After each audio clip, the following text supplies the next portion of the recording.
નમસ્કાર દર્શક મિત્રો, શિનોર સમાચારમાં હું મેઘા અગ્રવાલ આપનું હાર્દિક સ્વાગત કરું છું। આપ જોઈ રહ્યા છો શિનોર સમાચાર। શિનોર તાલુકાના અનેક ગામોમાં ગત રાત્રે અચાનક જ તેજ પવન ફૂંકાતા ખેતરોમાં ઉભેલા મકાઈના પાકો ઢળી પડ્યા હતા।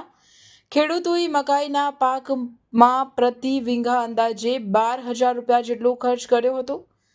પાક તૈયાર થવામાં માત્ર 10 થી 15 દિવસનો સમય બાકી હતો ત્યારે જ આ પ્રકૃતિના પ્રહારે ખેડૂતોના મોઢામાંથી કોળિયો છીનવી લીધો છે। આ પરિસ્થિતિમાં ખેડૂતો માટે નફો તો દૂરની વાત રહી, પરંતુ કરેલો ખર્ચ પણ પાછો મળશે કે નહીં તેવી ચિંતાજનક સ્થિતિ ઊભી થઈ છે। પાકના આકસ્મિક નુકસાનથી ખેડૂત વર્ગમાં ચિંતા અને નિરાશા વ્યાપી ગઈ છે। ખેડૂતો દ્વારા સરકાર પાસે તાત્કાલિક નુકસાનનું સર્વે કરાવી યોગ્ય વળતર ચૂકવવાની માંગ ઉઠાવવામાં આવી છે, જેથી તેઓ ખેતી માટે લીધેલા લોનના હપ્તા ભરી શકે અને આગામી સિઝન માટે તૈયાર થઈ શકે। રિપોર્ટર સંજય ખત્રી, શિનોર સમાચાર ન્યૂઝ, શિનોર।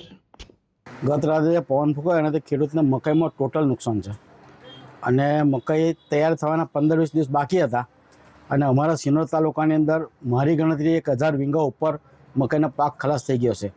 સરકાર જો સર્વે કરાવે તો એનાથી પણ વધશે આંકડો અને આ મકાઈ હવે ખેડૂતના હાથમાં આવવાની નથી। તો સરકાર એનો સહાય ચૂકવે સર્વે કરાવીને તો ખેડૂત બેઠો થાય, બાકી ખેડૂતોને લોનના હપ્તા પણ નહીં ભરી શકે।